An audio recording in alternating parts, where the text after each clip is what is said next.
Today I'm out and about in order to learn how to make hats.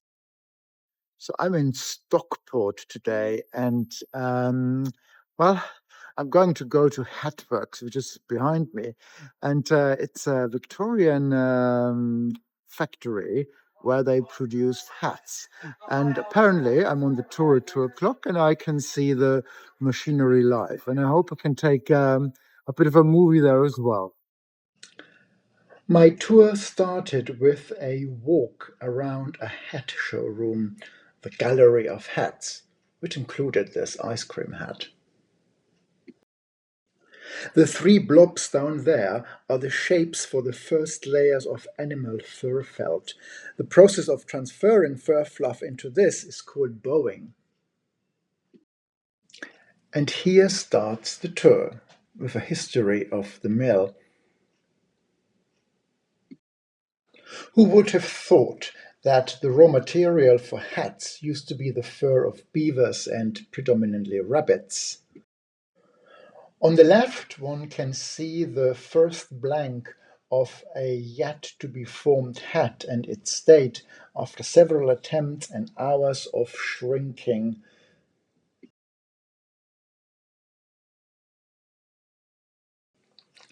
And here is the museum version of a master schedule and resource planning tour. Now let's continue with this master schedule. So 12 rabbits are needed for one hat. And a large factory can produce 5,000 hats per week. And there are 30 factories scattered around Stockport at the peak or at the height of its days. Now this equals up to 150,000 rabbits a week, or on a monthly basis, 600,000 rabbits were needed all over Stockport to produce 50,000 hats.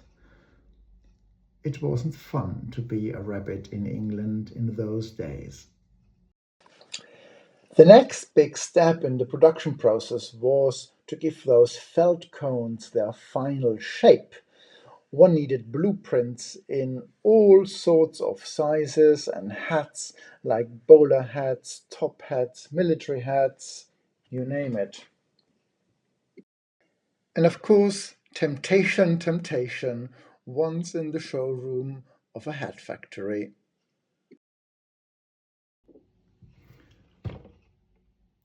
And that's it with my tour to Hatworks in Stockport.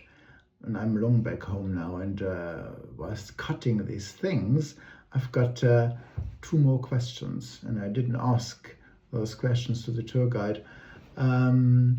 Number 1 is thinking about 150,000 rabbits every week all the way up to Stockport. And that's of course the question of a management consultant, is what's the supply chain like? How did they manage to get them all up week after week? And number 2, one needs to know that those sizes for those hats, they were accurate all the way up to 1/8 of an inch. Not like nowadays where you have small, medium, large, extra large. And I'm wondering, with that in mind, did they produce, or did they make to order, or did they produce those hats to stock? I could imagine a mix of both, but I'm not quite sure. So maybe that's something for you to tell me if you know the answer. Thank you very much.